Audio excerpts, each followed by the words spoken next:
This is Mick Foley. Former WWE superstar Horns over here. This is Dave LaGreca from Bustin' Open. I am WWF's longest reigning light heavyweight champion, Gilbert, and you are now somewhere in the ring. Somewhere in the ring. Somewhere in the ring. Somewhere in the ring. Have a nice day. Oh boy. Boy. It's been a bit since we've gotten to sit down and do this normally, because last time my mic was all screwy. Your mic was screwy, and then last week I was in California. We've had stuff. It's been a busy summer. It's life, right? Mm-hmm. Hey, before we do anything, check out, while I was living my life in California, I am now working for the WWE. No, I'm kidding. For anyone just listening, I have a WWE crew t-shirt now that I got at a flea market. It's from WrestleMania 2015, whichever one. Oh, cool. Yeah. That's the one that Seth cashed in it at. Hell yeah. Oh, it cannot be more that's a good one. appropriate. That's that's a pretty good one. That's funny. But I got a funny story for you. So I'm not kidding you. No more than 3 separate people throughout my travels in California came up to me and were like, "Do you work for the WWE?" Even my flight attendants on my flight back home were like, incredible. "Oh my God." They're like, "Did you see that Netflix Unreal series?" And I'm like, "Oh, thank God they said that one and not the Vince McMahon." Yeah. Oh man, sorry. I'm just gonna adjust my lights down here, but oh boy. Yeah, man. That's something. I love that a flight attendant asked. I also love that people are so. Look, man, wrestling's hot right now. Still huge. It's huge. Still pretty huge. Also, which is why, by the way, this is Somewhere in the Ring, a podcast where we talk about wrestling. I'm Andrew Sanford. This is my co-host Ryan Sprague. Today we're going to talk about SummerSlam. We're going to hop right. Honestly, we're going to dive right in. It was a big 2-night weekend, one of the biggest, if not the biggest SummerSlam ever.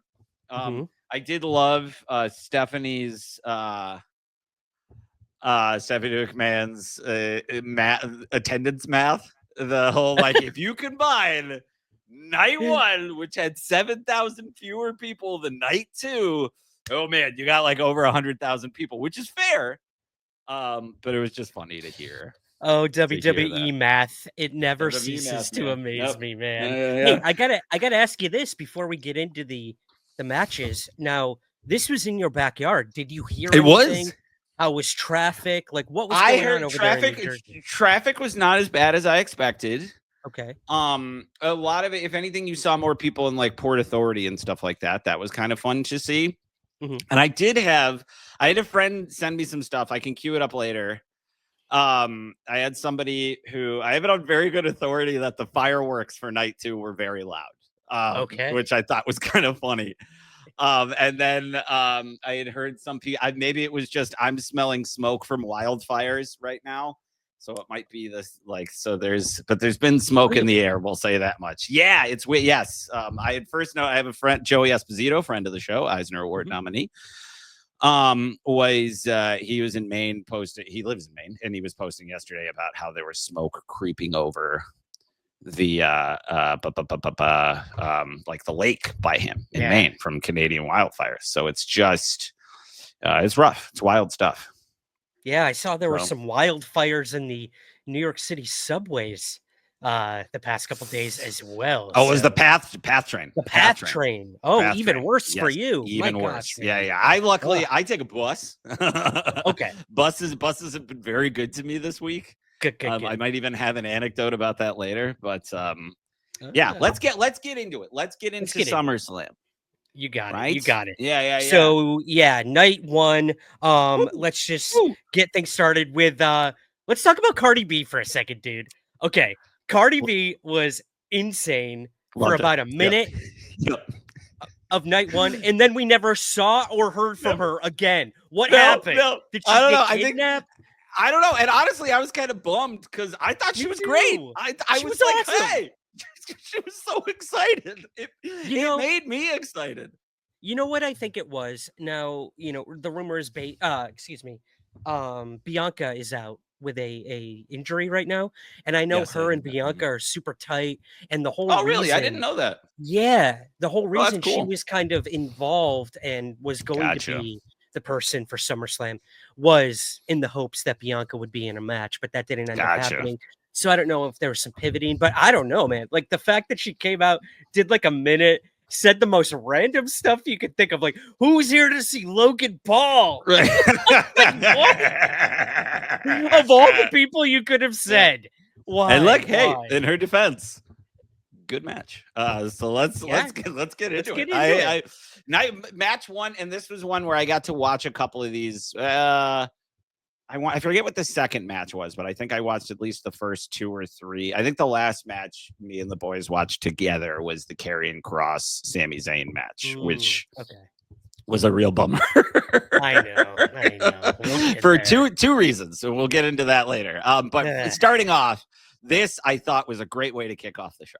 Yep, And Roman to kick off Reigns the weekend. Yep. and Jey Uso. I just for our listeners, I always forget to say what the matches are because we put images on the screen here. But for those just listening, Roman Reigns and Jey Uso went up against Braun Breaker and Bronson Reed to open night one of I almost said WrestleMania, of SummerSlam. Yeah, give it to us. What did you and the boys think of this one? First of all, they lost their minds at Jey coming. They could not pick two better people to say. Like they lost their minds at Jey, and then like it lost to them further at Roman. I think Roman has kind of supplanted, even though it goes back and forth because they were very excited with stuff that I was showing them from John Cena and Cody Rhodes the next night. But Roman came out in August, was like, yes, like he was just screaming. They were so excited.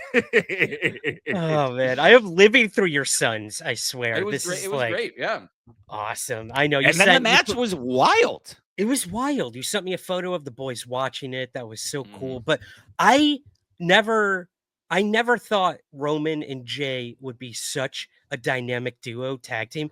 I would love for these two to continue tagging. That was incredible.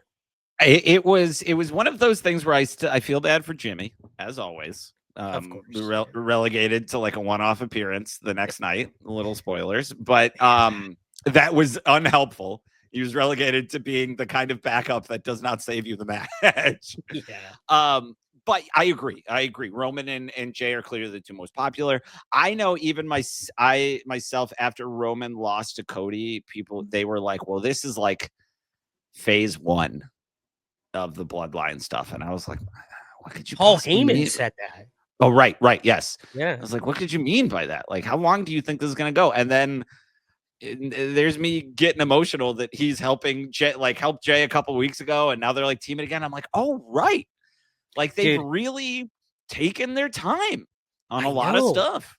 And this is the thing with WWE. Like for every bad choice they make, some of which we will talk about tonight, their long-term goals are there. I mean, again, I'll bring it up later too. I did watch the WWE Unreal series, and they go really behind the scenes into the writer's room, and they show the map of like what they have for the whole year. Obviously things can change, but back to this match. Dude, when Roman started like do it again, you know, with the yeeting and everything, I cried because it was awesome. So good to see Roman Reigns enjoying himself again. I feel like he's been reinvigorated. Yep. There's also that great family connection between the two of them. Like, it's just like, you know, they're cousins. Like, they're cousins. You're getting to have fun with your family and like be on top of the world. And Roman doing stuff when he did the dive outside of the ring that Bronson Reed and Braun Breaker moved a little too close to the ring for, I believe, because Roman went right over them. I was like, look at this dude. Look at him. Like, it's so. I think they are making very good use of him as a non-champion. And that's exciting to watch. And him and Jey, I loved Jay's Mark Marrow outfit, like the boxing trunks. Yeah. Oh, I didn't even catch that. Now you're like, I'm just calling it that because you could also call it a butterbean outfit. I don't know. Whoever has worn a Brock Lesnar, who we can talk about now, I guess, who is allowed to be discussed, depending on who you ask. Names I thought would not come up at SummerSlam 2025, but here we are. Butterbean, Mark Marrow, Brock Lesnar. Yep. I always knew you were a big Mark Marrow fan. But anyways, absolutely. back to the match. The other thing too that really I loved was when Roman intercepted the spear from Breaker to save Jay. Really that great. Boom, babyface 100%. Mm-hmm. Jay owes him everything now. Mm-hmm. I don't think Jay needed to be put over. He's one of the most over wrestlers right now. But this just solidified it. Roman Reigns putting Jey Uso over, intercepting a spear, like taking one for the team, and kind of putting over Braun at the same time too. Like there was this also made Braun Bronson look like a more legitimate threat. Like obviously they're not going to beat these two, but they went hard. Like it was like Roman speared Braun Breaker through a barricade at one point, and then Braun got up from it like moments later. Like it was a really well plotted out match. I think it helped everyone involved, and it was a great way to kick off the weekend. And it just like I didn't expect it to be as excited as I was watching that match. So same. Yeah. It was awesome. Jey Uso, Roman Reigns with the victory. We will see what happens next for them. But our next match was. What do you get? Wait, what do you give the first one? What do you give first one? I always forget we do the grades for these. I'm gonna give that one a plus. I thought it was a close to perfect match. So much payoff for stuff. I saw Fantastic Four last week, which I really liked, and I was kind of surprised by how much I liked it, but I really liked it. Okay. I thought they did a great job, but one of the issues is that there's a lot of payoff for stuff in the third act of the film that is not properly set up. They're just like, oh, well, this is the point in the movie where like you're excited because these people are getting along, or this thing happens, or that thing happens, and I'm like, nah, you guys didn't do a ton to set that up. Whereas with WWE, they take so long, and obviously have long for that. There are things happening that I forgot were set up that are finally kind of like paying off. So it's like this interesting, interesting juxtaposition. But that was kind of in my mind. But yeah, I agree. A plus. Awesome. Our next match was the WWE Women's Tag Team Championship. Alexa Bliss and Charlotte Flair against Raquel Rodriguez and Roxanne Perez. Did you see this one? I did, and I'm retroactively taking credit for my Evolution prediction that these two were going to win the belts, because I think it still counts, even if it didn't happen until later. I was like, you can't put these two together and not have them team. This was also one where I switched. I was no longer able to borrow a friend's Peacock plan as of like a few months ago, so I finally had to bite the bullet and get my own subscription. Than the horror. But I have like the one that doesn't have commercials. No big deal. Use your MasterCard, you get like $5 off. And I was kind of amazed. Like the video package for this was great. I've missed a lot of Raws in the last couple of weeks because I've been in pre-production for something, and it's I thought they did a great job building up these two as a team and what the issues have been and what they had to overcome. And I thought that was all evident during the match, and I was pretty excited that they won. Yeah. I don't know what's next for Raquel Rodriguez and Roxanne Perez, but like this makes more sense. Yeah, absolutely. And again, I know this will be the second time I bring it up. WWE Unreal. We got the behind the scenes look at Charlotte Flair, unlike ever before. And dude, like I was one of those people who was very critical of her, and now I'm a huge fan. Rad. She showed a side of herself in that series that just has me pulling for her. And cool. I'm really excited. I'm excited for both of them.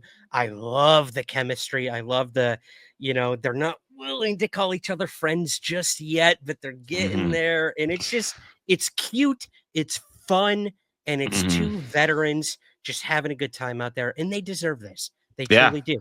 I mean, and even last night at Raw, they were cheering for Charlotte, saying, you deserve this. Sick. When's the last time she's had that? Let's be honest. So Yeah, it's one of those things too where it's like Roman or anybody else, where somebody is instantly kind of catapulted to the top for good reason, and then people get kind of tired of watching them bury anybody new that comes in, even if it's not necessarily their fault, because Charlotte Flair is one of the most talented wrestlers on the roster. Yep. And it's almost like a just kind of like not Stockholm syndrome, because I do think she is worth being excited about, but it is that element of, all right, you kind of beat me into submission. Like, she's good.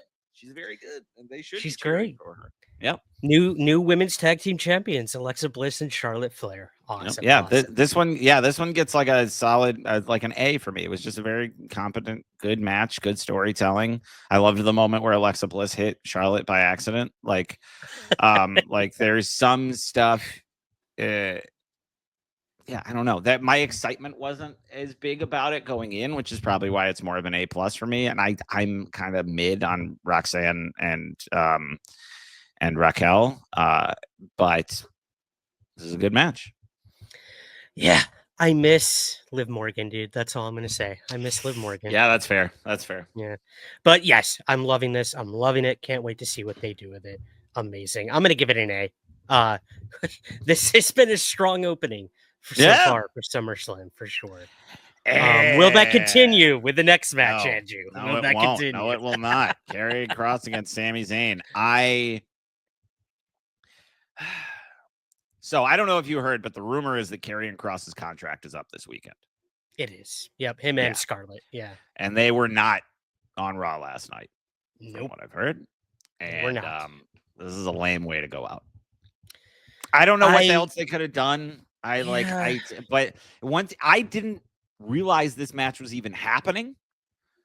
And then when it started, I was like, why? And then Sami won, and I was like, okay. Honestly, man, I believe it was the last added match to SummerSlam. So I don't think this was well thought out. I think it was kind of a courtesy to Karrion Kross. If in fact he is going to be leaving, he can use this as leverage on his way out, wherever he goes next. Right. I had a match at SummerSlam to go out. Right. Who knows? Who knows? Maybe he's not leaving. We will probably know next week. As we're recording this, but yeah, this match just, I don't know. It was a fine match, but at the end of the day, it served no purpose. I didn't really ever follow the story of Karrion Kross trying to get Sami Zayn to admit something. What was he trying to get him to admit? Like, what it was the same thing about? that he wanted to, that when Bray was trying to do to Cena, like he just wants him to be a bad guy. Like he wants him to admit he's bad or something, or that he has to do bad things, which is why he had that pipe. Yeah. Or like you would cheat or whatever. Yeah, exactly. Like you got to give into your dark side, man. And they've just been running that into the ground. That's been the thing the whole time. And I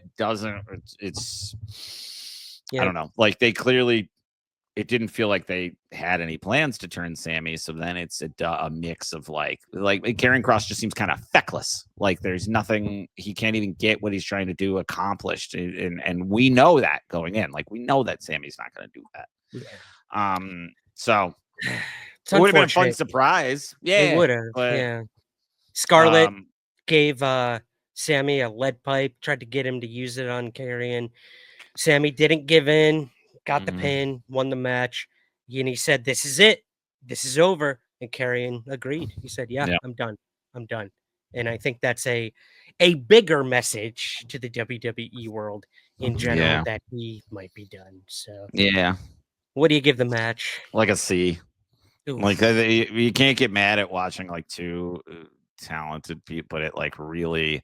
I was like, boys, let's go read some Goosebumps. Like, we gotta get you to bed anyway. Which one? Attack of the Mutant, Curse of the Mummy. What are we talking here? We have already read Attack. Have we read Attack of the Mutant? No, we don't have that one. It was Haunted Mask. They have read good choice. Monster. I have read to them Monster Blood, Beast from the East. We took a break to read some Pet Force books. But then there's another. Oh, the thing beneath the sink. The sink. Okay. Yeah. With the little thing, looks like a sponge that has teeth. Yeah, it's good stuff. It's good stuff. I have been trying to get my hands on the entire collection on eBay, and there's nothing below $500, man. I'm trying though. You let me know if you ever want to give those up when the boys move on to Fear Street. Awesome. I'm gonna give it a C+ just to up it a little bit for Karrion Kross. Poor guy. Scarlett too. Like, she tries. She really tries. But... I like them both. It's gonna be a real bummer, but also hopefully they can go someplace where they'd be used properly. Maybe that's TNA. You know, like that's what's kind of nice is like at least those people that have those kind of like good relationships now can maybe hop over. But it's absolutely good. Point. Good point. All right, we did not see this one at all. See this one? All right. Yep. WWE Women's Championship match: Tiffany Stratton against Jade Cargill. I will say this: Jade has never looked better. This is the strongest match she has ever had. And I think 99% of the people out there had Jade winning this match. But that didn't happen, dude. This match. Not this guy. You did not. Not this guy. No. You did not. She's going to go make a movie. Like, I got so mad when they announced that. I'm like, why would you even let that get out there? I keep forgetting that. You're right. She's going to go make a movie with totally unproblematic Jonathan Majors. Like, it's... Well, you got your wish, Andrew. Jade Cargill did not win. Tiffany Stratton retained. It was a very good match. Again, Jade is getting. Did they have her like turn in the? Oh wait, no, I forgot this wasn't a Money in the. Who won the women's Money in the Bank? That was Naomi, and she already cashed in. Oh, right. Never mind. Yep. Never mind. Yep. Okay. Yeah.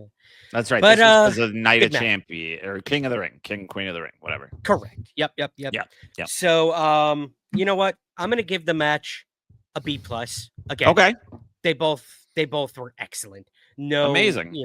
No complaints other than it was very short and the ending was sort of abrupt. So I don't know. Yeah. I don't know what happened there, but it was not the match of the night. I will tell you that much. But then we moved on to kind of the, I guess the gimmick match of the night. This was Drew McIntyre and Logan Paul versus Jelly Roll and Randy Orton. Did you catch this one? This one I did. Yep, I came right back down in time for it.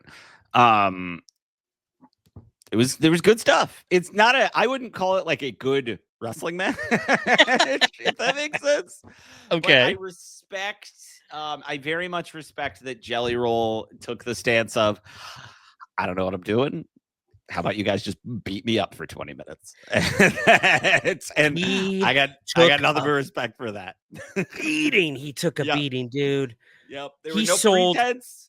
nothing. Yeah, nothing. Nope. Yeah. He didn't I give this man Yeah. all the credit in the world. I'm sorry, I keep stepping over. No, you're fine. You're fine. I also want to give some credit to Drew McIntyre and Logan Paul as much as pains me.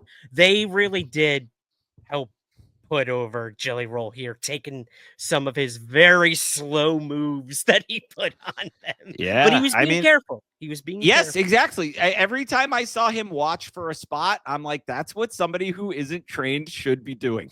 Or isn't hasn't been doing this for many years should be doing, is making sure that you don't hurt the other person. Exactly. And professionals look clean. Yeah, exactly. Did it look clean? No. Do I have a great deal of respect for him? And I can always I don't know. I'm sure this was probably a long time dream for him. Dude lost a bunch of weight, got to go get physical in the ring, get splashed through a table. I love you can see it in this picture. He prepped to take that blow so early. It's so early to the point where I'm like, oh, well, there's not even I was like, holy cow, he's not moving. Yeah. I was like, he's guarding himself to make sure he doesn't get hurt. He's light as a feather, stiff as a board. Light as a feather, stiff as a board.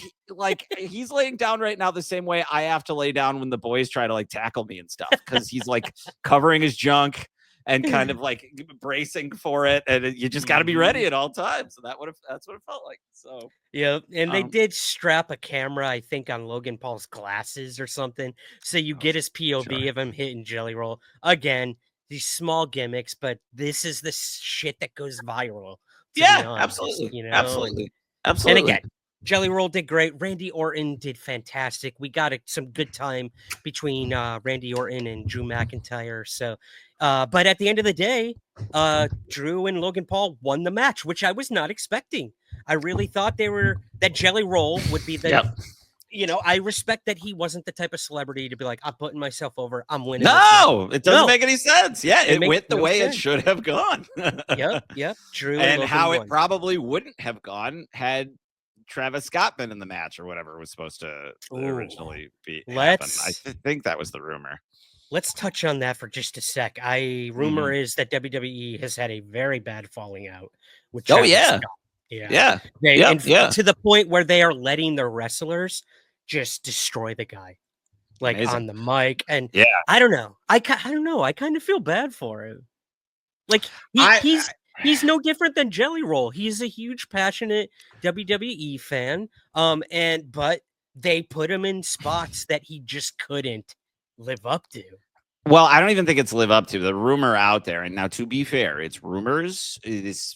Any of that stuff is going to come from the WWE camp. And I don't know if he has put anything out there as a response or even tried to respond. But the rumor was that he just wasn't showing up to training and not doing what he was supposed. They had all this stuff set up for him to do to get him ring ready, and he was just ignoring. All right. So, well, then there's the difference between someone like Jelly Roll and Travis Scott. Yeah. It's true, and that is literally the only difference. So let's keep going.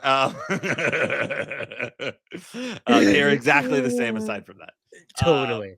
But yeah, I give that one a B minus because again, it wasn't a great match, but I respect the Jelly Roll.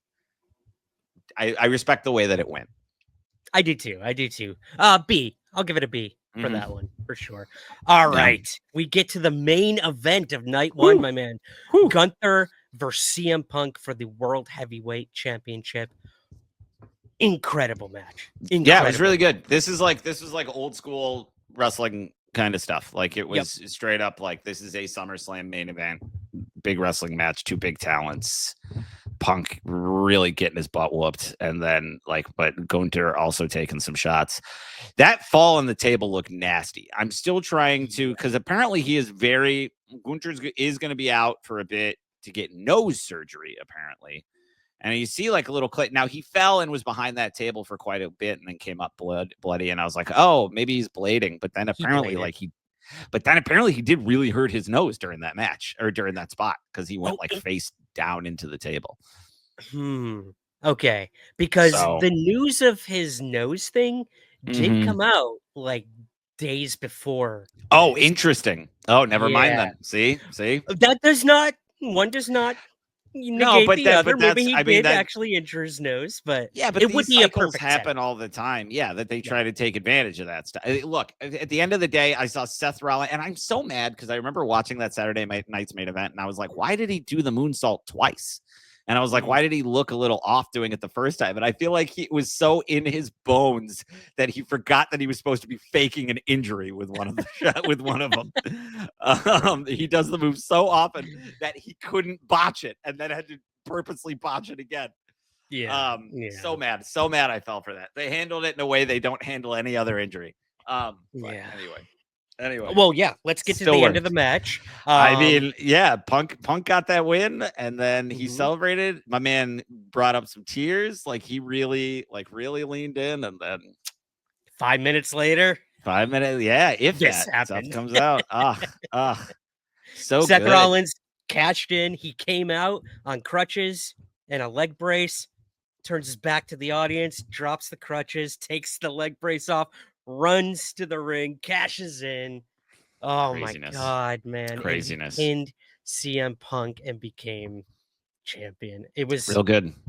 Did you have any inkling that this was going to happen? I think part of me thought that it was going to happen the next night. Oh. Yes. Interesting. But then looking at it in retrospect, hindsight is 2020, all that, they needed to send night one out with a bang. Yeah. They were already nervous that it wasn't selling enough. It didn't sell as much as night two by almost 10 grand. That's significant. But 10 grand people, we should mention, not 10 grand dollars. Like 7,000 people. It's a lot of people. Yeah. Given the ticket prices, I that was probably a good chunk of money. So I don't blame them. Yeah. They clearly needed. That's the other thing too. Is ideally SummerSlam and WrestleMania are the only things that are 2 nights. I understand wanting to do the Royal Rumble over 2 nights. I will say that I would probably okay. No, I take it back. The Royal Rumble is the other thing I would be okay with being 2 nights, but Yeah, you really I get have to that. justify it. You really have to justify it. And I think with the Rumble, it's easier because you do a women's Rumble one night and a men's Rumble the next night, or Right. vice versa. With SummerSlam, like you got to bring the heat both nights. And I think they did. I think for the most part, at the very least, they went out with a bang both nights and started strong both nights. Agreed. So I thought this was a great ending, a great match. Like it gets bumped up to an A+ because of the finish, because of Rollins coming out. Because I think that works, and it's again, was a Punk came out and attacked him last night, and then Roman came out after that. Like they're leaning into some territory that I am excited for, and I want Gunther out of the world heavyweight picture, and I want him challenging Cody whenever he comes back. When he comes back, I could see that happening. For sure. And again, just giving the prestige this title deserves. You know, Rollins started with it. He was the first world heavyweight champion, and now he's got it again. And now he's got like 4 baby faces going after him, dude. This is awesome. It's really good stuff. Title, I mean, I don't want to, take anything away from night 2's main event, but this title right now has more prestige to me than the undisputed title. Yeah, because the undisputed one is like the company title, and this is the wrestling title. If that makes sense. Like, absolutely, absolutely. A+. I think between an incredible match main event and then this happening, A+ all the way. Yeah, awesome. Agreed. First night. Let's move to night 2 of SummerSlam, and that started with we got to. I do have I want real quick. Yeah, please. I want to play something that a friend of mine sent me. If I can get it to load. It's taking a second to load. I should have tried to load it. Oh yeah, here we go. Yeah, I'm just going to play this real quick, sent from somebody who was there. Scared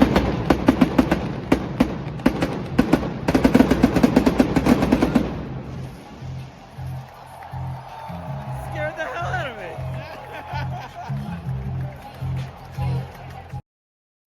Are you kidding? What's up? What's going on? No.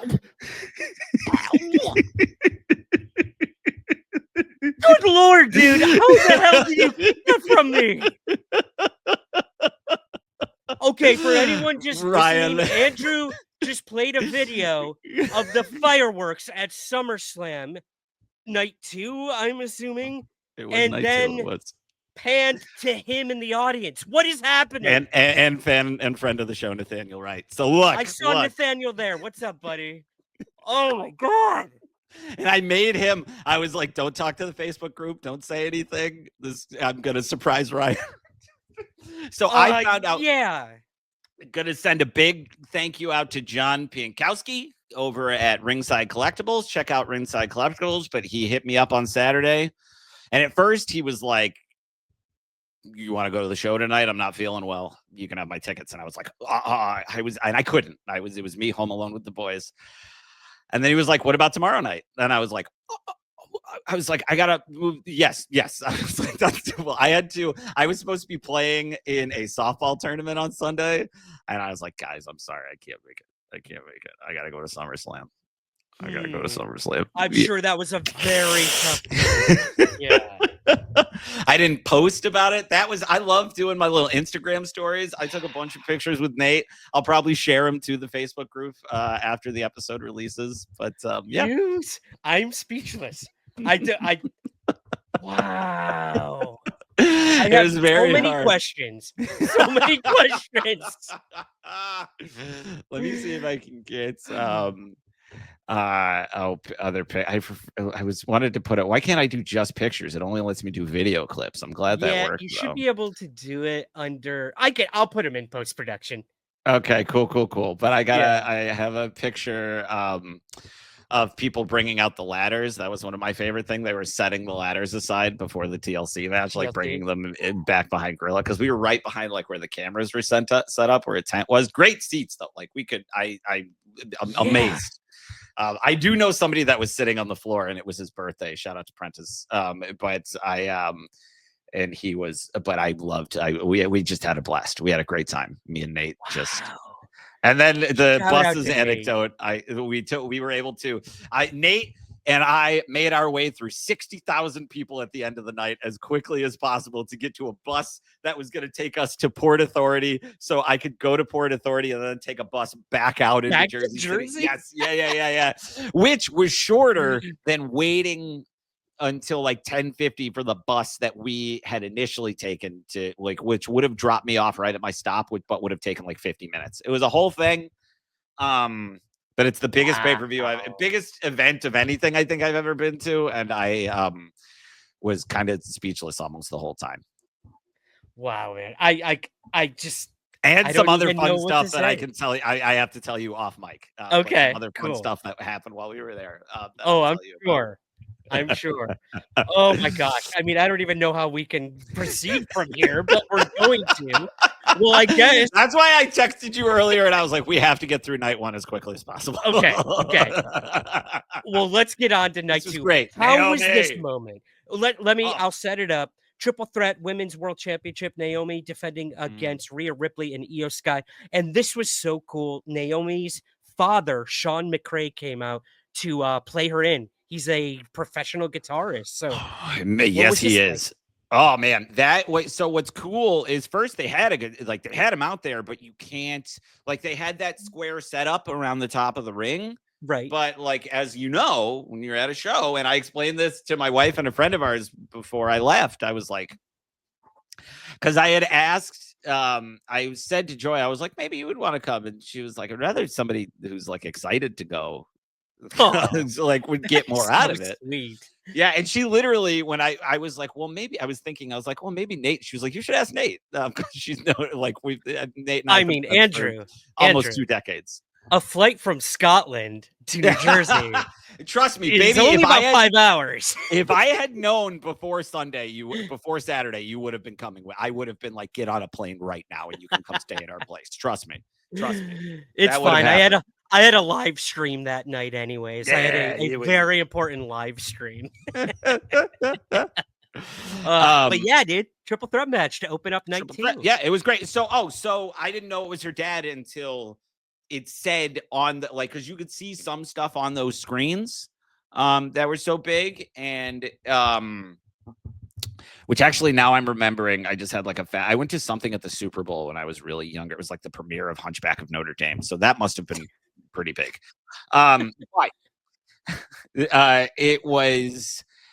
It said that it was her dad on the screen, and the pop was pretty incredible. Real quick. So that was awesome. And then the match was fantastic. Oh yeah. I just watching just Naomi standing on her own. It wasn't as like exciting a kickoff as the night before the tag match.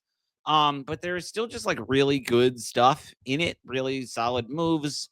I will definitely say that it was like me getting adjusted first to being sitting in a crowd watching something as opposed to like watching it on TV. Because I haven't been at any live wrestling since you and I went to Raw in December of 2023, I want to say.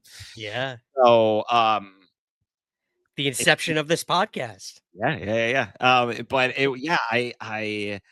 was a great match, and I was excited that Naomi kind of cheated to win, and she looks great. And Io, I can't wait to see her wrestle Io one-on-one next week. Yep. It's just good stuff. And man, Rhea, like, just that crowd went nuts. They went nuts for Rhea. She's still at the top, even though she can't seem to catch a break. I like that, like, she's so obsessed with beating Io that it's costing her these matches, and I like that. I like that. Yeah, me too. They approached that on Raw last night as well, and they did focus on one another in this match, which I think Naomi used to her advantage, as she should, as a heel and as a very smart wrestler. And she came out on top. I thought it was fantastic. Yeah, and talk about like good storytelling. I mean, that's how it starts, with her going outside of the ring and them try, like, they overcome it at first, but by the end it screws them over and she wins. Good stuff. Yep. Good really stuff. What do you give it? Yeah. I would give it an A. Not an A plus. The excitement wasn't as big as the one before. I think I'm ready to see Naomi have more of like I guess it's got to be Bianca whenever Bianca comes back. But I'm ready for her to have a more like one-on-one feud than kind of being in the middle of this. For Well, lack you of a know who better she's term. got next? Who she's got coming up next? Stephanie Vicor. Oh, really? Yep. But Clash isn't of she Paris. wrestling? Wait, Is that what? right? Or is that But Tiffany is- Stratton? I I'm think that must be confused now. Tiffany because now don't get me wrong, they have done this before, but Yeah. I'm 90% positive that Naomi's wrestling Io Sky next week or Io Sky next week. You might. Oh my gosh, I don't know it. My brain is soup since you dropped this bombshell on me. Oh my god, I don't even. Let's move on to the next match. So satisfied. Oh my- as you should be. It was so hard not to tell you. It was so hard. You know what you're doing, man. You're the king of not hyping things up and not giving stuff away, and I'm the complete opposite. I would have sent you a video 2 seconds. I would have sent you a video like from the parking lot, probably. I almost admitted it in the voice memo I sent you this morning. Like that's how close I was. I was like, Andrew, hold on, just wait like a couple more hours. Couple more hours. All right. Well, you saw this match getting set up. TLC match. We had the tag team title 6-pack TLC match. Wyatt 6 against Street Profits, Motor City Machine Guns, DIY Fraxium, and Andrade and Ray Phoenix. Oh my god, man. This rivaled that SmackDown match. It really did. The only bummer, first and foremost, I assume they showed that the Dudley Boys and the Hardys were in attendance, right? They did. That was incredible. Yeah, which I thought was cool. It was a Really real cool. bummer that Edge and Christian are off being very successful and all that stuff and still wrestling right now and couldn't be a part of that. But it was cool to see them there. And this, look, I get that this kind of match is probably not for everybody, but oh boy, I had a grand old time. The only downside for me is that imagine how much better this would have been if it was Ray Phoenix and Penta. That's the only doubt. And it's just like, oh guys, it could be possible. Just say Andrade got injured or something. I don't know. I like Andrade just fine. I'm not as big on him as other people I know. But I would have, he still did great in the match. So it's not like I have that much to complain about, but I'm like, oh, imagine if it was Penta, he's right there. But yeah, this was a blast. All the stunts you could want, all the like when 4 people went through a table in a row was great. Oh my god, that was amazing. Yeah. I didn't record it. It was a spot fest. Yes. Yep. I didn't record a bunch, but I definitely got the Tommaso Ciampa holding onto the belts and pulling himself up. Yeah. That was incredible. Insane. How about I gotta ask you, what was the reaction with that Candice LeRae bump? That was I immediately was like, oh my god, she fell on her knee. She broke the ladder with her knee. Like you could hear it. Cracked Everybody the was ladder in half. Yes, it was. That was scary. That was scary. And I'm sure. I mean, I don't know. I think she took the bump as well as she could have. My guess is they thought like she's small, like she's probably not going to break this thing very much. But no, she went right through. And yeah, I haven't heard anything. But I mean, it looked when the officials came out to check on her, it looked pretty serious. Hopefully, she's okay. But it was scary. That was a scary moment. That was a scary spot. And she is the wife of Johnny Gargano. We should mention that. That's why she was involved in this as well. Because I'm like, why is she out here and why does she have any right to get the titles down? I don't understand what's happening. And I think it was part of to try to so there were a couple homages in this night to the 2005 SummerSlam, or at least SummerSlams of the past. There were direct homages in the Dom AJ match. To the ladder match, to the custody ladder match that we've talked about before, right. Including AJ driving out with a bleach blonde young man who was never identified to my knowledge, never. Mystery, still a great troll.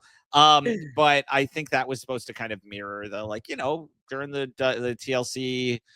Like the original big TLC match, like Rhino's coming out, Lita's coming out, like they were having it. So I kind of like them. They're just like, look, here come members of the, here come Eric Rowan, here comes Uncle Howdy, here come I like it was just chaos, and I was all for it.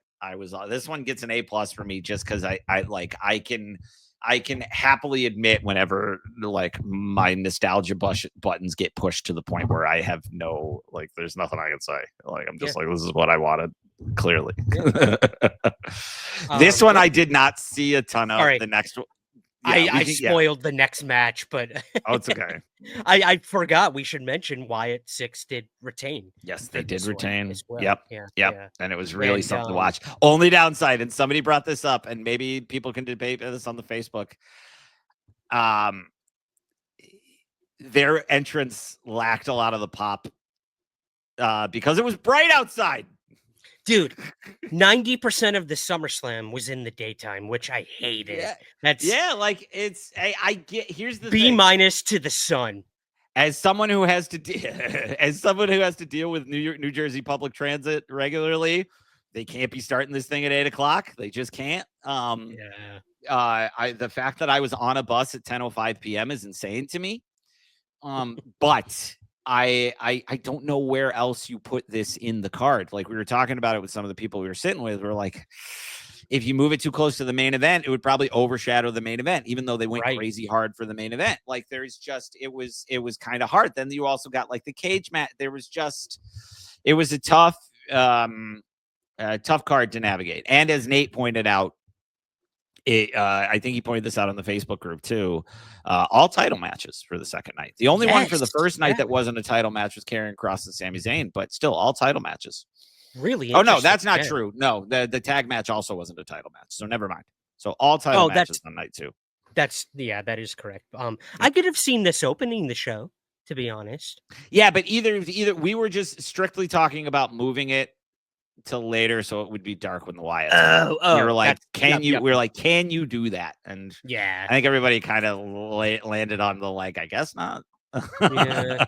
The only place I could have seen it possibly being would have been the Dom versus AJ. Like replace those two, maybe. Yeah, but even then, it's right before the main event. Ah, good point. Yep, you're right. This is an unwinnable puzzle. Yep. Yeah.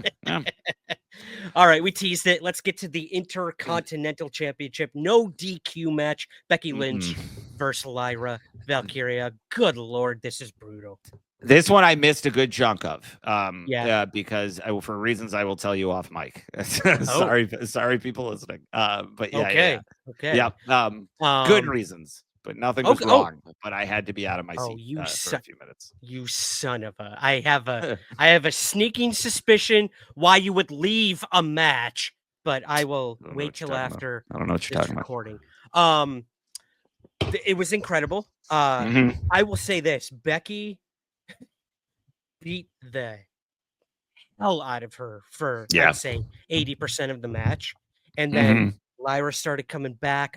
There were a few so-so moments where, like, you know, Becky zip-tied Lyra up, and then the zip ties came undone, and the way Lyra kind of dealt with it, she, like, put the zip ties back on, but it was all caught on camera, and, like, they caught her kind of, I don't know. It was messy.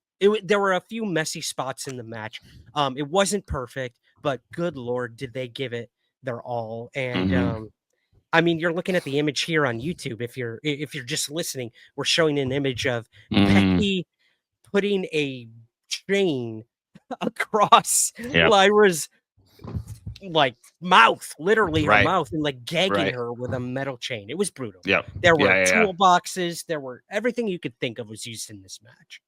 Crazy stuff. Crazy. Yeah. So I did hear somebody pointed out that this was the second night in a row where somebody was given a pipe that they then discarded. They were like, "No, I won't use it." It was a pipey SummerSlam. Yeah. Same pipe too. Same pipe. But we should mention this match did end with Bayley coming in and actually kind of getting involved, and Becky would retain. This match ended with Becky retaining. I don't know where Lyra goes next after this. Possibly a feud with Bayley. Who knows? I don't know, man. Yeah, I don't know, man. But yeah, I will say this was probably not match of the night for me, but it was pretty darn good. I'll give it a B+. Nice. Yeah. Excellent. Yeah. What would you give it for what you did see? From what I saw, like a B. I'm not huge on this rivalry to begin with. That's fair. And it felt like, whereas at least they've been able to do some pure wrestling before, and that's kind of how, like, seeing the kind of weapon stuff afterwards. You're watching somebody who weighs like 130 pounds easily take a bunch of shots with like crowbars and kendo sticks and all, and like absorb it and be kind of fine. And which is it's like, look, I know you stretch believability, yada yada, but I think it was tough to put it. I would have at the very least put this before the TLC match, like maybe put the TLC match right in the middle or something. So this one has a little bit more of a chance to shine, because it felt like we went to like insane to like, oh, kind of crazy. Like, and I was like, so. Yeah, that's fair. That's fair. No. All right. You know, they're both talented. They're both very talented. Yeah. Let's move to our cage match of the night. We had for the U.S. Championship, Solo Sikoa against Jacob Fatu. Did you see this one, Andrew? Yes. Yes. Okay. Yeah. We were backseated at this point, even though I did have to wait in the line for the bathroom, even though I realized after the fact that there was a bathroom with not as much of a line near the section we were sitting. MetLife is huge and very confusing. But I did see this. A little too much door usage for me. A lot of door usage. I noticed door that too. usage. I'm just like, I get it. But I guess it works since that is how somebody won. Like how the person who won. I also really liked when Solo was kind of like hanging out of the door and like almost fell down and they got it. But I do think that now that he has like a fully fleshed out group with him, it's a little bit more exciting. I think they've found a good place for Solo Sikoa. The way he is. And I'm a little nervous, if anything, for like Jacob Fatu. Like Nate and I were talking about how he needs to be on like a collision course with Braun Breaker. Maybe that's a while from now. Maybe that's like 2 WrestleManias from now or whatever. Like Nate said, it was like that's their like 1A and 1B. Like they just complement each other perfectly as like rivals, and I agree. But I think this has been fun, and I don't want to see him like being in a feud with like Tala Tonga. Like I like Tala Tonga. He's got a great look. I think that's cool, but I'm almost like want Fatu to move away from this stuff. Me too. I'll say this. This was my least favorite match. Interesting. Sure. Yeah. I don't blame you. If not the entire SummerSlam. I'm also not like huge on cage matches to begin with. Well, and the fact that they saved his moonsault off the top for after the match felt lame. Yeah, that's a very good point. They barely used the cage other than like the door. Like I don't see why this had to be a cage match. Yeah, especially when like the whole point is like, oh, it's a cage match so people can't interfere. And I'm like, well, they didn't even have a hard time interfering. Like it wasn't even like it stopped them even momentarily. They were just out there and immediately making a difference in the match. So yeah. Like this gets like a C+. It's a C+ for me because it's like just because I like what they're doing with Solo and I love Jacob Fatu. But yeah, it was kind of a bummer. Yeah. C is for cage. So I had to. It's okay. It's the wrong character, but keep going. Oh my god. I didn't watch Sesame Street. His name is the Count. He counts things. One cage. His name is Count Von Count. Keep going. One cage. I'm sorry. I told you went to SummerSlam and you didn't tell me. What do you expect from me? I think I had a stroke. All right, let's move to the penultimate match of SummerSlam. We had the Intercontinental Championship, Dominic Mysterio versus AJ Styles. Oh my God. There's clip you can find of Dom talking about this and how surreal it was for him. And it's the first time I feel like I've seen him break character a little bit. Not too much. Because he's in character so much all the time, but he was like, I had no idea that AJ was basically going to be wearing Eddie Guerrero's tights from that night, which he is. The design is very similar. He's like, I had no idea that he was going to come out in the lowrider. I had no idea. Like yeah. And then they just put on a phenomenal match. This did exactly what I wanted, which was make Dominic Mysterio look like the legitimate wrestler that he is. Yes, absolutely. This match, I think, solidified it for me as well. Mm-hmm. Dominic is going to be massive. He already is, but my God. From the first match he ever had, which I believe was at a SummerSlam, if I'm not mistaken. Oh, really? Oh, cool. Yeah, you know, talk about a baby face. He literally had a baby face. Yep. No yeah. facial hair, nothing. Could barely do 2 moves. And now look at him, dude. Yeah, he's Penultimate match at incredible. a SummerSlam against AJ Styles. Insane. Yep. Crazy Yep. stuff. Crazy, Really, crazy really stuff. good. Like there's almost like very little to say about this match because it's just like this is exactly what you want. Like this is an A+ for me. That's And it another was, thing. It was a perfect lead into the main event. It was finally dark out too, so that's good. Yes, it was finally dark out. We had the loosened boot, like the him cheating, but yeah. also still. I like that he cheated, but then still kind of had like a clean victory. Like went up and hit that frog splash from the top. Like everybody. It's a good heel when everybody's cheering them. Good stuff. Good stuff. Yep. Dominic Mysterio did retain. I think that was a good choice. Where AJ absolutely. Oh yeah, and he's probably somebody. I didn't know that he's wrestling for AAA's big belts on on the 16th. So it's his time. Also, right before this, they showed that Mr. Iguana and Psycho Clown were in the audience, which was that also got a huge pop. I'm interested to see what they have in store for them. I never seen them wrestle. We'll see how it goes next year, but I'm still hoping that WWE 2K26 or whatever it's going to be called just has a TNA roster and a AAA roster, and they just start like really making WWE an international entity through the things that it has deals with and has purchased outright. yeah. Whew. So night one, I got emotional with the Roman and Jay stuff. Right tonight. Or the second night, I got emotional for John Cena. I really liked. I want to look up. I haven't looked it up yet. I thought the Dusty Rhodes quote at the beginning of Cody's entrance was weird because he made direct reference to his death. Oh, I did not notice that. Yeah, he said he's like dead for 10 years, never got to see a real champion. And I was like, is this an AI recreation of his voice or something? I know Cody does it pretty good. I haven't seen anybody talking about it. I think it got overshadowed by some of the other things that happened. But I remember thinking it was strange when he said that. He's like 10 years. He hasn't seen a real champion. And I was like, wait a minute. When did Dusty die? And then I looked it up, and sure enough, I got emotional during John Cena's entrance. Oh my God, man. For the biggest reason being Pop was incredible, but I love that he's just gone back to the face character, which feels very intentional for what happened later on. And I was like, look, never in my wildest dreams did I expect to get to see a stop on his retirement tour. But the very first pay-per-view that I ever went to, and the only other one I think I've been to, was 2009's Hell in a Cell, which was in Newark, New Jersey. It was in the Prudential Center. Okay. And I got to see John Cena against Randy Orton. And this time, which I remember, what's funny is I mostly remember the big tag match from that night. I remember John Morrison pointing to my brother and I remember the DX versus Legacy in a Hell in a Cell was the main event of that night for some reason. Whoa. Even though the first match of the night, CM Punk against Undertaker for the World Heavyweight title in a Hell in a Cell.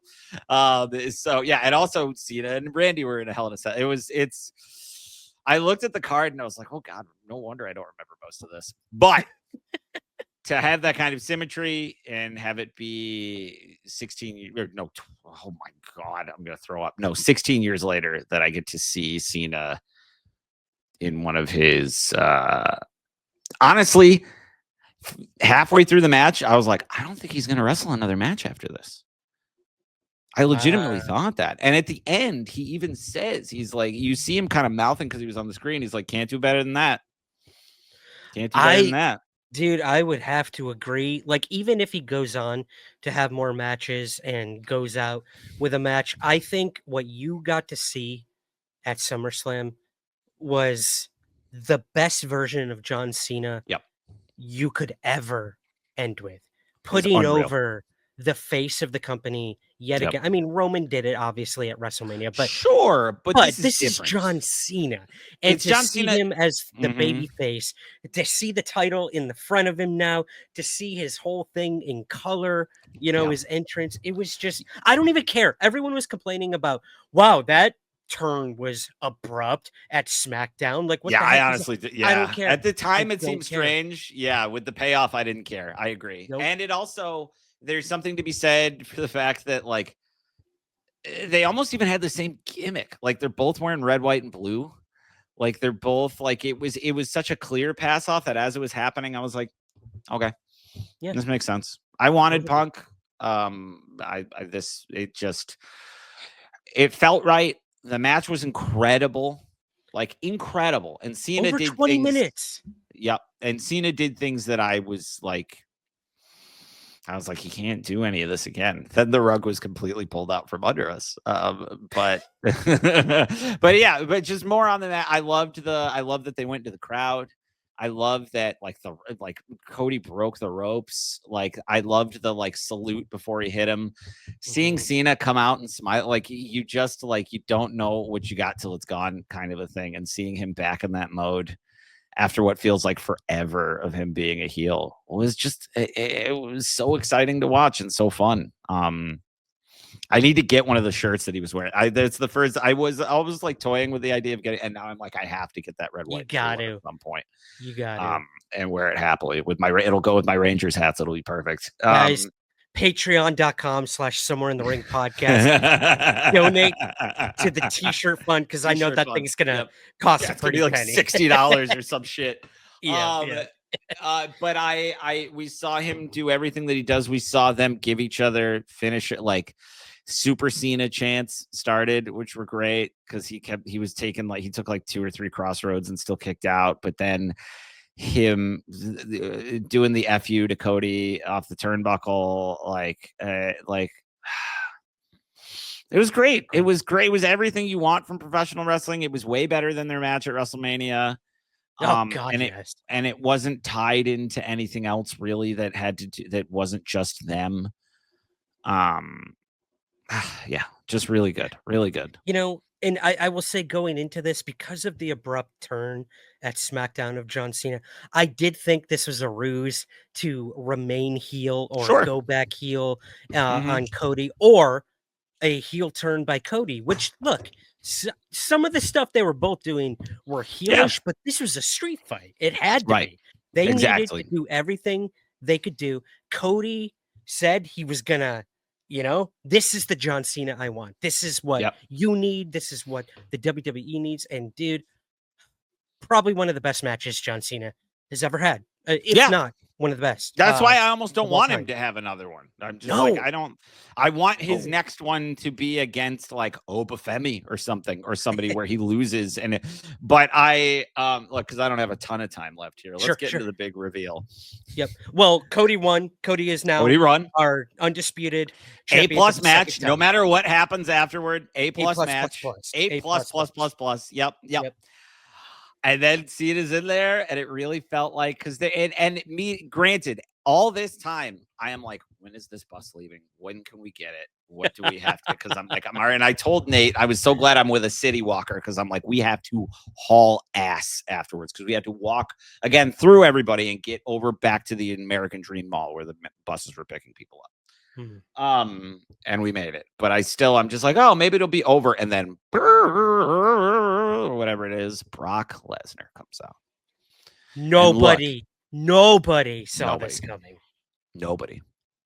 No one. To the point where I can't even say, but I will tell you that very much no one knew this was coming. And 60,000 people. That's a small amount in the grand scheme of things. Lost their minds. The pop was almost bigger than it was for Cena. And look, I've also seen contradictory reports. Dave Meltzer is just like, oh, WWE cleared him. WWE legal cleared him 4 weeks ago, and then Sean Ross Sapp is like, he has not been cleared of anything and is still very much a part of the lawsuit. In fact, Janelle Grant's lawyer. Yeah, please go ahead. Well, you could say that first. That's very important. Okay, Janelle Grant's lawyer put out a statement being like, he knows what's going on. They keep acting like he's not involved in this. He's very much involved in this. Okay. So Michael Cole last night on Raw, he went with what Dave Meltzer said, that this was cleared weeks ago. So this is clearly WWE. Wait, did he say legal? Did he say legal? He did not say legal. Oh, okay. They did not mention anything legal. They just said he was cleared by the WWE weeks ago. That was it. That's all he said. But yeah, it's clear WWE has their version of this. Did you see what Triple H said? No. Because this is something that I don't think is getting enough attention. Triple H said that it was John Cena's idea. Yeah. Oh, I did see that. He said early on. Put it all on Cena. Yeah. Yes. Yeah. Well, I think Cena said, I'll fall on this sword. I'll take the blame for this. Okay. And that's why he gets turned back into a face. And I think the idea is like, well, if we have like the ultimate face, let's let him go up against the ultimate heel. Someone that people have legitimate heat for. And I think 5, 10, 5, like maybe even like 4 or 5 years ago, that might have worked. Right. Mm-hmm. And I think fans are too savvy now and don't necessarily want to see the end of this Cena's run tarnished by this. They are intrinsically linked. There is zero denying that. John Cena's finisher is called the FU because Brock Lesnar's is called the F5. Yeah. Like they are linked forever. Nemesis. Yes. Yeah. What would you even call it? Nemesis. I don't know. I just know that's the Mr. Metro. But what I will not abide by is people acting like they are surprised that the WWE would do this. Right. That I'm just like, guys, I'm sorry. It's the same stuff like when they showed Trump Night 1 and everybody's like, how could they do that? I can't believe, I'm going to stop watching stuff. I'm like, this is what they're showing you. Do you think there are better things going on behind the scenes? Do you think everything's fine? No. The booking has been better since Vince McMahon left. Yes, but that does not mean this is suddenly a moral, high-standing company. Oh, that's not how it works. I give it a year before we see Vince McMahon back. I'm not gonna lie. At the very least, when that man passes, there's going to be a lot of rose-colored glasses looking at him. What's up, sweetheart? You finished your snack? Okay. All right. I'll be there in just a couple minutes. Okay. So yeah, it was. What was your instant reaction when it happened? Personally, surprise. A and B, undeniably like excitement. I like. You immediately go like, it's not like any of that stuff was untrue or like not running through my head, but I was like, whoa.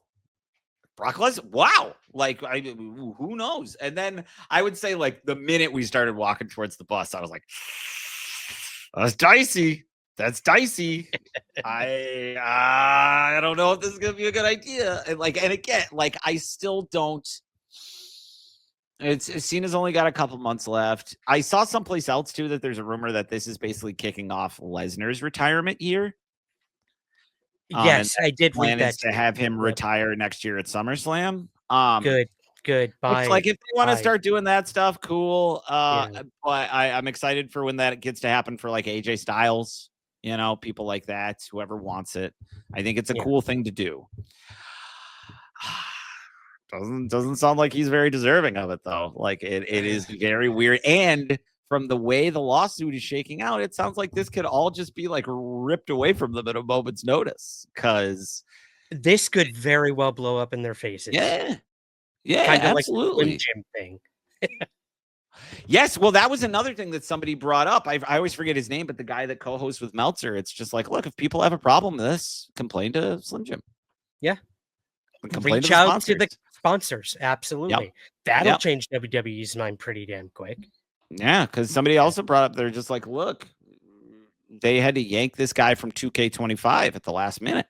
Yeah. Like there's clearly still dicey stuff going on here, but I do think that they think the goodwill of John Cena wanting this will get them over, and I don't think that's going to play the way they think it is. I don't think it's necessarily going to damage John Cena's image. The man has been saying for a year and a half that he's still friends with Vince McMahon. Like he's like Teflon. Yep. However, I don't think people are going to take to this very warmly, and we'll see. Maybe the other thing is there's a difference between bringing back somebody for a retirement year who will make other people look good and will be a little bit humble about it or humbled, and somebody like Brock Lesnar, whose whole thing is that he comes out and runs through people. And that's Yeah. That's going to be less exciting to watch.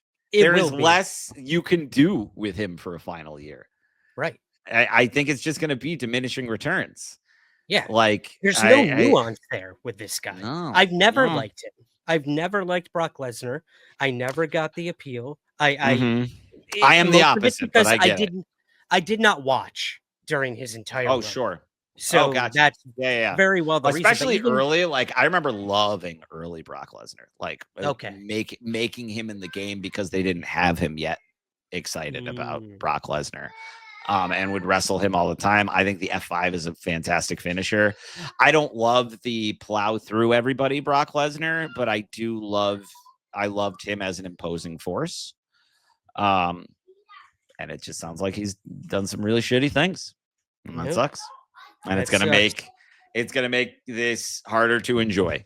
It will, but it just kind of is what it is. If I had a problem with it's not, I am not excusing this whatsoever, but it's just this is the kind of stuff that you have to be ready to accept when you are watching WWE. Yep, we talked about it with Brie. This is the most problematic company out there, yet there's easily. I can't in good standing be like, ooh, I'm finally gonna watch a pay-per-view in Saudi Arabia and then be like, oh, but this other thing, no thanks. Yeah. You know, like it just doesn't. That's not how it works. So that's fair, man. That's fair. Well, hey, I want to ask you this: did that final moment, did that tarnish SummerSlam 2025 for you at all? Absolutely not. Absolutely not. Because here's the thing: not only is it a thumbs up to you too, pal. You're fine. Like it's everybody they know what's going on. My wife has gotten home. The kids are jumping around. Oh, everyone's ready. Yeah. They're like, you should kids be done by now, Dad. Yep. Well, then they know I got to go to work too. So, God. Okay. Yeah. But at the end of the day, I saw something insane happen live. Yeah. I saw something truly insane. And it wasn't just the match. I never in a million years would have expected to see Brock Lesnar. And there he was. And I thought night 2 was still even. That's the tough part. And I think they know this. Is that even with his, I don't even want to call it baggage, even with the accusations against him, it was still very exciting to see a return like that.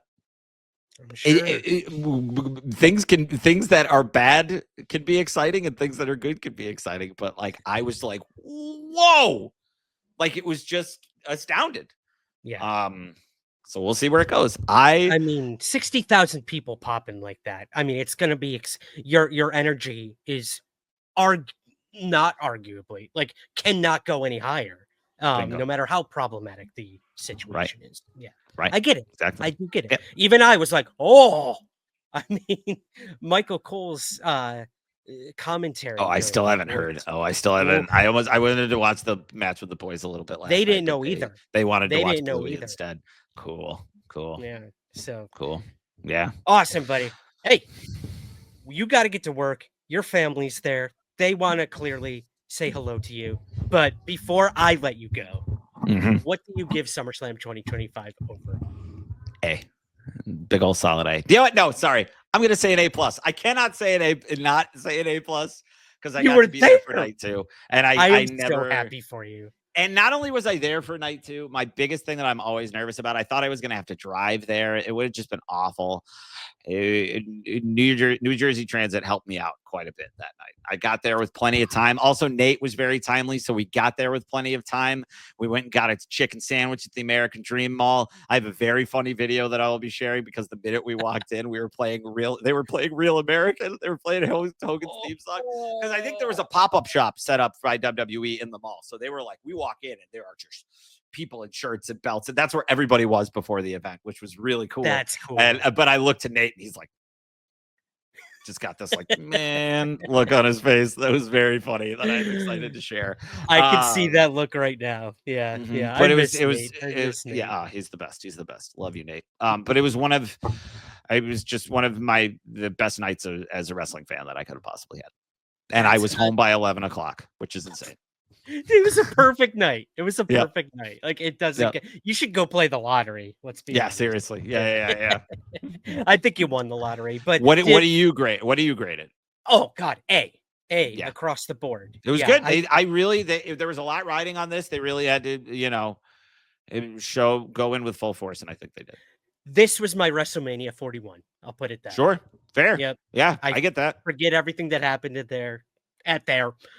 forget everything that happened at WrestleMania 41. This was my WrestleMania. I loved it. The only request I have is after we're done here, I need you to clip the moment where I told you that I went or I showed that video and your reaction. I need you to send it to me, please and thank you. Please and thank you, because that was all made it even more worth it. That was, oh God, the swerve of the century. I love it. All right, my man, I will let you get out of here. This was an incredible conversation. I think I had at least 2 heart attacks during it, but thank you for keeping me young or old, whichever way you look at it. It can be two things. But do you have anything coming up? You got some exciting stuff coming up before we get out of here. Anything you can share or no? Oh, not really. No, I'm going to be, I will, we might have an interview. I have to talk to you about this, by the way, that I might either do on the side or because I'm going to be out of the show for a couple weeks. Because I got a vacation and then I got to go direct to pilot. So good stuff, but nothing I can share right now, but it's all very exciting and I will miss you too. I will miss you as well. You are booked and busy.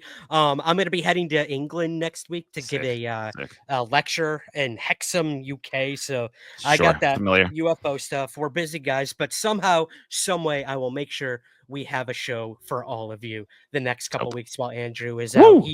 He's carried the load for me. It's time for me to chip in, my man. But again, incredible that you got to be there for night 2. And everyone go follow our socials. Do that, rate, review, go do all the things. Go watch SummerSlam. It was really good. Watch it. Go watch it. Watch WWE Unreal. It's great. And that's do you have a bell? Do the boys want to ring a bell or anything? You got it? They're gone. Yeah, we don't want to. Yeah, nice little Olipop, Dr. Goodwin. That is prebiotic soda. That's a pop if I've ever heard one. Ooh, let's go.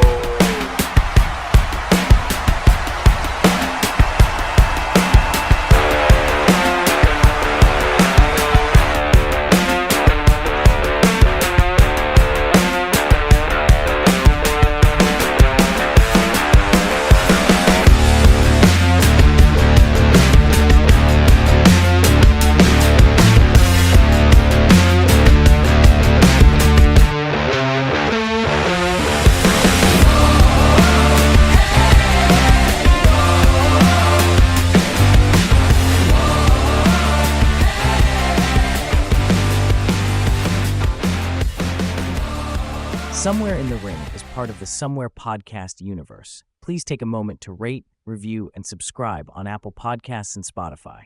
To learn more about all of our shows, visit thespu.com.